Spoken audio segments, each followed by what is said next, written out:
Salut Max.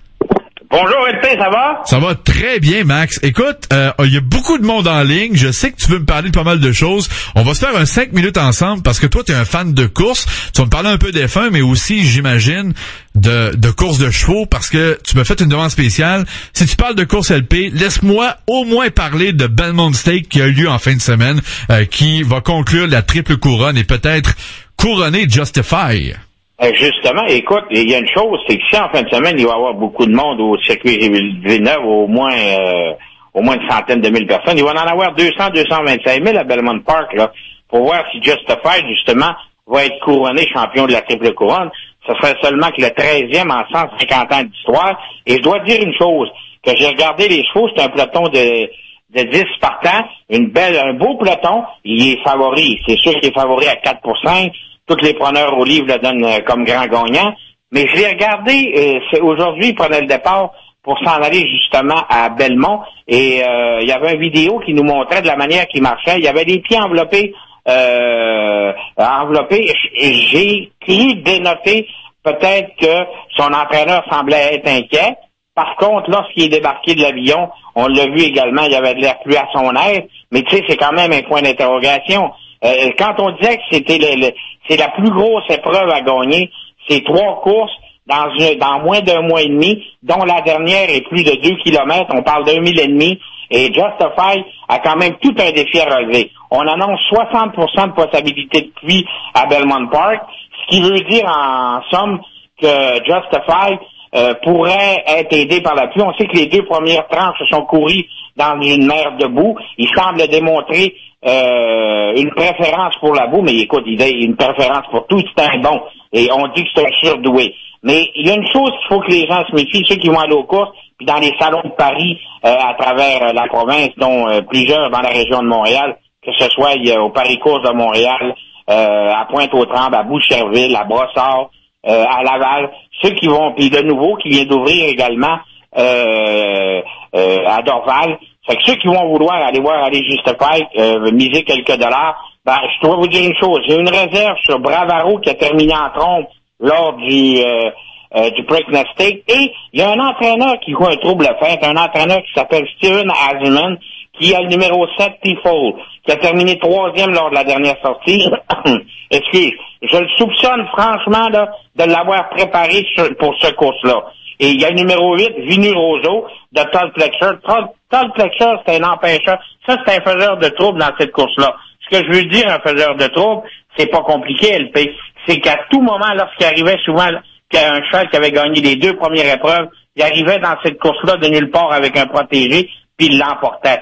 C'est un expert pour les épreuves de longue distance, et le Belmont Stake est une épreuve de longue distance. Fait qu'il va y avoir un super spectacle en fin de semaine au circuit Gilles Villeneuve, et je dois dire que je suis bien content qu'on fasse conduire la Ferrari de son père à Jacques. Je trouve que c'est une très belle marque, puis on doit être fiers des Québécois. Puis avant qu'on se quitte, LP, justement, en parlant de Québécois, oui, je peux pas te parler du 24 juin, ce qui va se produire à l'hippodrome de Trois-Rivières. On a réussi à mettre en place le fameux défi, la Coupe Ben-Hur, c'est-à-dire Sylvain Filion. Sylvain Filion, les gens pourront dire ce qu'ils voudront, c'était le champion des 10 dernières années à Montréal, à Blue Bonnet.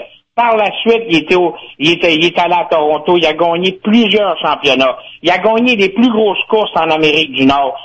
En plus d'avoir été couronné champion mondial en Australie. Écoute, c'est pas rien, là, on parle des Québécois qui se sont illustrés.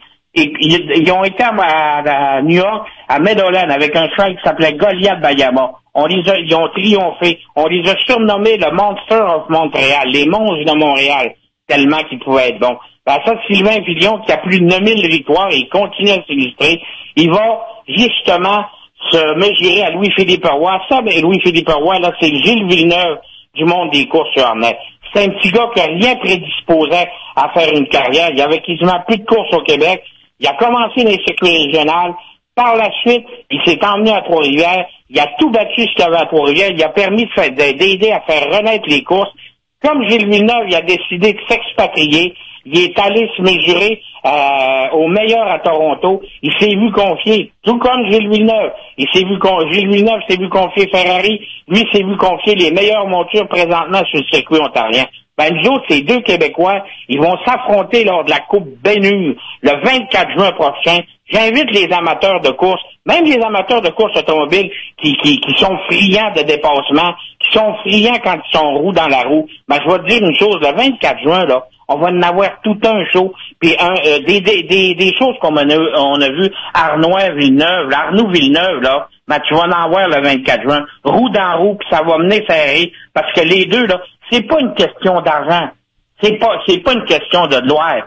Où est-ce que ça en est rendu, ces deux belligérants-là, là?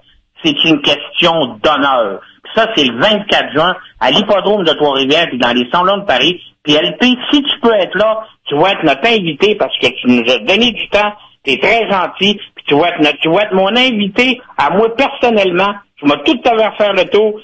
Comme tu vas aller au paddock en Formule 1, je vais t'emmener au paddock, je vais te présenter les belligérants, puis tu vas passer une agréable après-midi. S'il y a des gens qui veulent se joindre à toi, ça va me faire plaisir de les accueillir aussi. Super, parce que s'il y a un bon choix en fin de semaine, il va en avoir tout un le 24 juin, puis tout un samedi à Belmont Park. Avant d'aller au Grand Prix, les amis, regardez ça, vous pouvez le regarder à la télé, vous allez le regarder dans le Salon de Paris. Comme moi, il disait, tout un spectacle. Soyez-y, mesdames et messieurs. Mon cheval vapeur au singulier, Max Bradette, merci beaucoup, puis on se reparle. On se reparle, on t'attend le 24, LP. C'est bon, je te donne des nouvelles. Merci. Excellent. Puis la dernière fois que Max avait appelé et c'était pas prévu, puis je savais pas où est-ce que ça allait aller et qu'il me parlait des courses de chevaux pendant de nombreuses minutes. J'ai tellement eu de réactions de gens qui ont trippé sur l'intervention, sur la passion. Moi, je connais rien là-dedans, mais d'entendre la passion de cet homme-là, quand il m'a appelé hier pour dire hey, demain quand tu parles de F1, est-ce que tu peux me passer quelques minutes pour parler de l'actualité dans le monde de la course de chevaux, vu qu'on est dans la course de F1, je me suis dit ben pourquoi pas. Tellement eu des bons commentaires. En fait, j'ai pas eu de mauvais commentaires la dernière fois et de nombreux courriels et textos qui ont suivi. Alors, ben, j'espère qu'il vous a transmis sa passion comme il me la transmet lorsqu'il parle de ses courses de chevaux. Puis Belmont, bonne chance à Justify en fin de semaine, juste pour savoir qu'un seul cheval peut gagner les 3 plus prestigieuses courses en 1 mois et demi. Je trouve ça fabuleux. On va passer à Mathieu au 514-7900-919. Salut Mathieu. Salut, ça va bien? Ça va bien, on va se coucher moins niaiseux, on apprend un peu plus sur les courses de chevaux, n'est-ce pas? Ben, écoute, moi, je connais rien aux courses de chevaux, mais là, admettons qu'on a eu un condensé des événements, puis c'est correct, puis honnêtement, c'est quelque chose que je vais probablement porter attention. Je pense que c'est un bon vendeur, là. Ben, tout à fait. Écoute, s'il avait été le ministre du Sport à l'époque, je suis pas certain qu'on aurait perdu les courses de chevaux au Québec. Là, il nous reste Trois-Rivières, mais disons que c'est ça. On n'aurait pas eu U2 à Blue Bonnet. Ah ben, il aurait été ailleurs. Qui ont montré leur stade. Il aurait été ailleurs. Ils sont là à soir d'ailleurs au Centre Bell. Oui, c'est ça. Ça, c'était une autre affaire.